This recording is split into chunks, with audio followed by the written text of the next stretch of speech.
let's have a look then at the next track event, which is the first heat of the men's 400 metre hurdles, and hopefully going to see lots of personal bests, just as was the case first of all in the 400 hurdles to open up things in the second division, but also in the third earlier in the week. We've got another Estonian decathlete in this heat who I mentioned a little earlier, of course Hans Christian Hausenberg leading the long jump. So yeah, why not put decathletes in every event and heptathletes as well. This is Tavi Chernavsky. They're really enjoying the event. Obviously we know that there is great camaraderie within the multis. This is Fintan Dewhurst of Ireland. See another that's keen to get going, the 19-year-old Sebastian Monneray. This is part of a 4x400 metre national record a couple of weeks ago. 51.5 his PB this year. Damian of Romania, just 18. Romanian indoor 200 metre champion this year.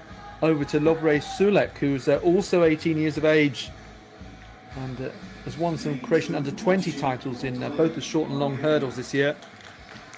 Momchil Poptelev, he's 19. Lots of opportunities being given here. 53.57 he's improved to, and just a couple of tenths shy of that is the Latvian Emis Sandles Bumis, and yes, you guessed it, he is also 18 and turning that age this month. Hopefully he found a good way to celebrate. 53.80 as you saw there, that PB. So yeah, young set of athletes here.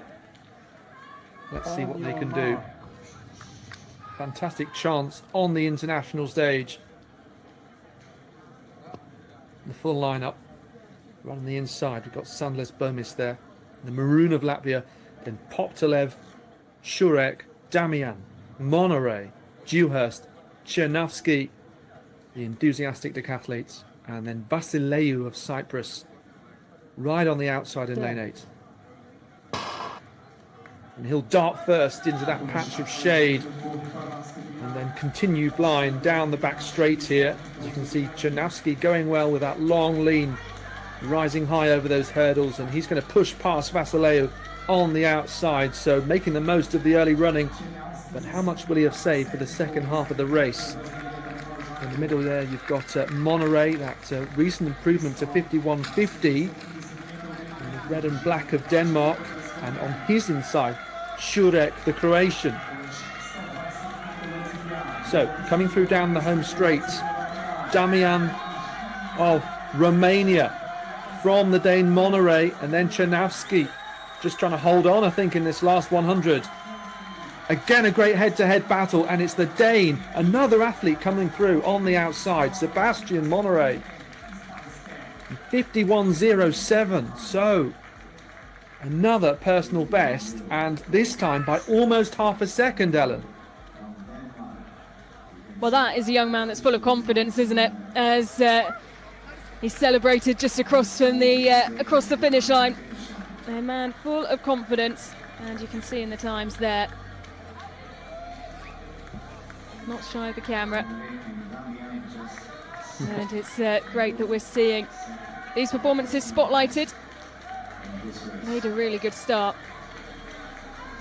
It did, as you can see, there was a slight gap there. Had to recover just after the second or third hurdle. A real challenge on his shoulders. Just to the inside of him. The Romanian just stumbled over a few of the hurdles. And once again, as we saw in the women's race, just pulling away with a huge smile on his face. And straight into the Ronaldo celebration.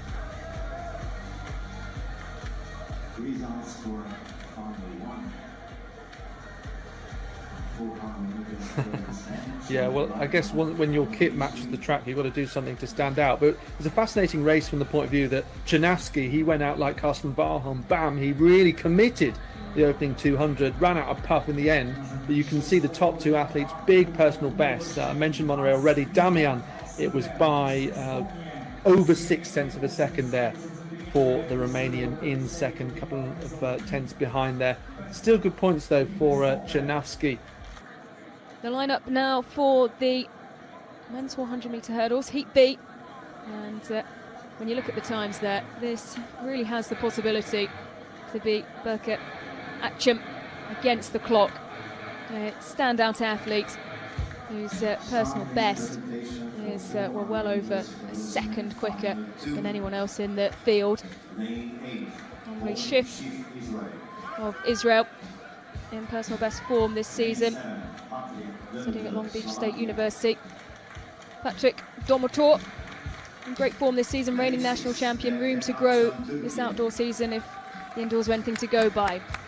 Akçam of Turkey, 2021 World Under-20 gold medalist, the one to watch in this competition.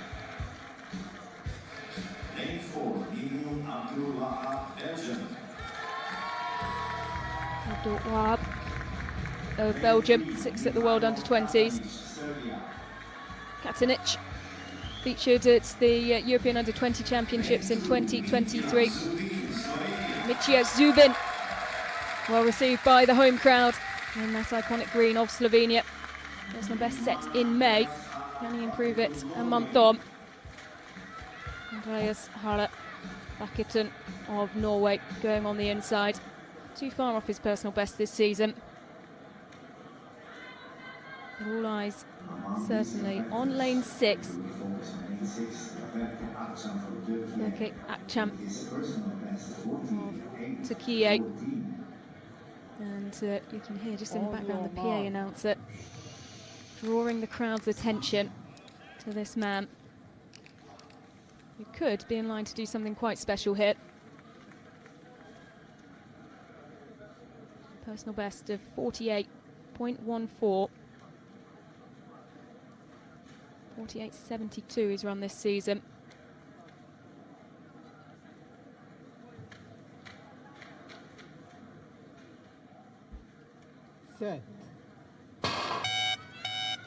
And they will be called back. Our first false start of day 1 here in Maribor of the 2nd division of the European Team Championships.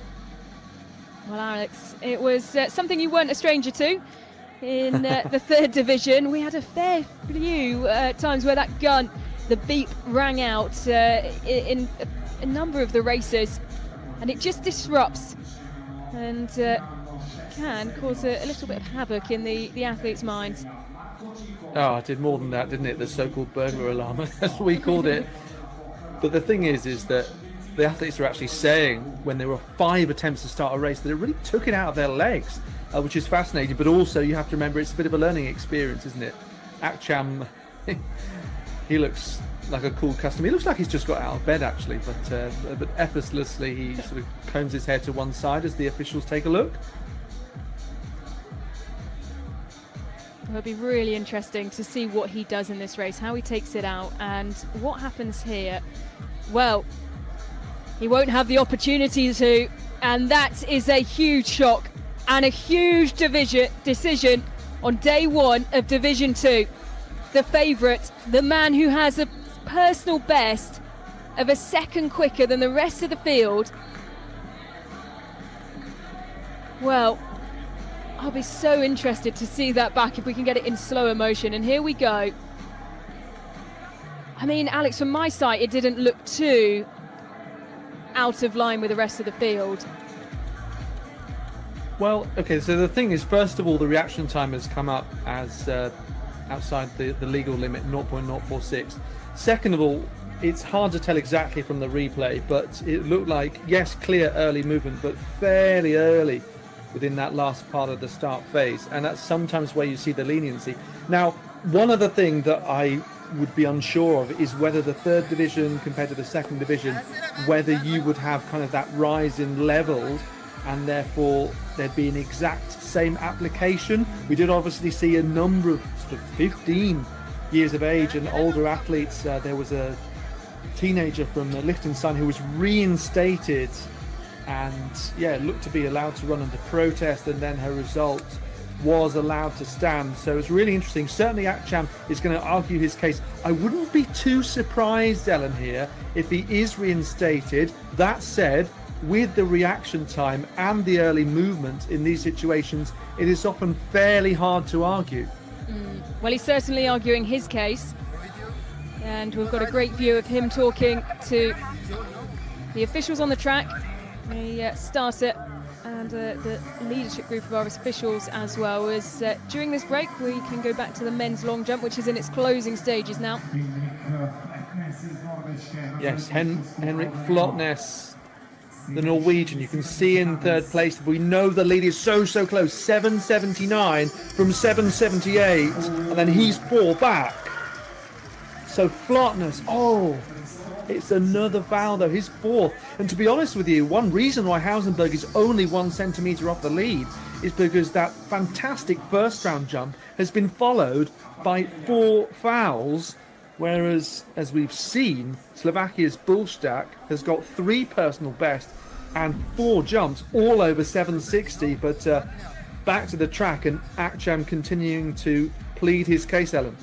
Yep, and the Turkish delegation watching on. And you can hear that he will run over under protest, being shouted on by his team, who are in these cages, these pens to the side, where the coaches are allowed to be.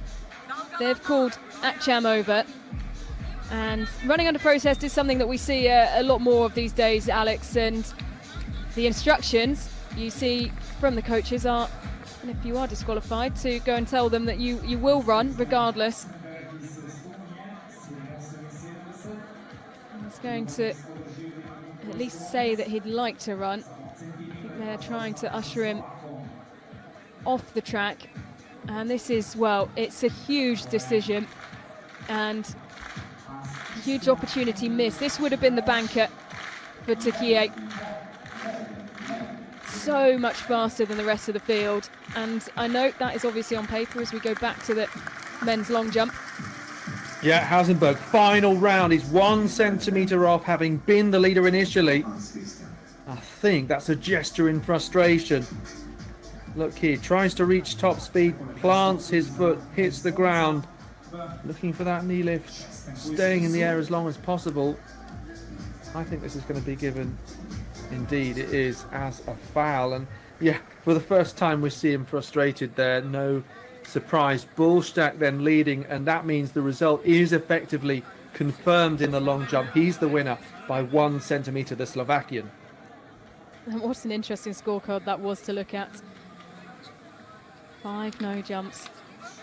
As we're back to the track, and the delay here as the favourite Akçam still by the side of the track, but he won't run as the athletes call back to their blocks and will be going without the pre-race favourite from Türkiye.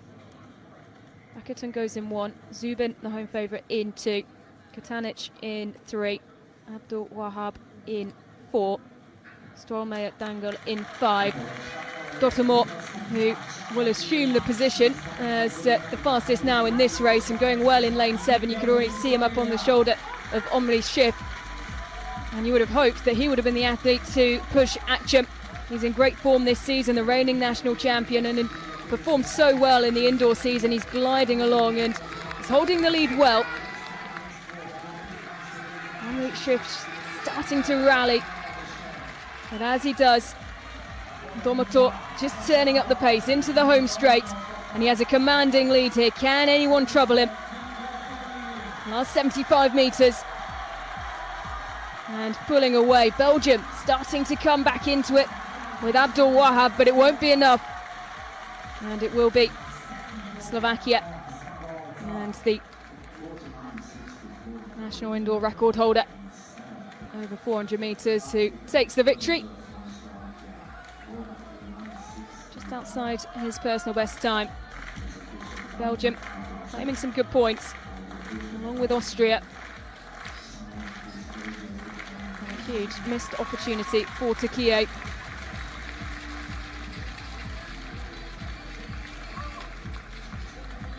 Well, you always wonder, Alex, when there's such a long hold on the races, just how much of a difference it makes to the athletes when they're not the ones who are arguing their case to stay in the race. But Patrick Domator of Slovakia, who was the next best in the field, managing to keep his head.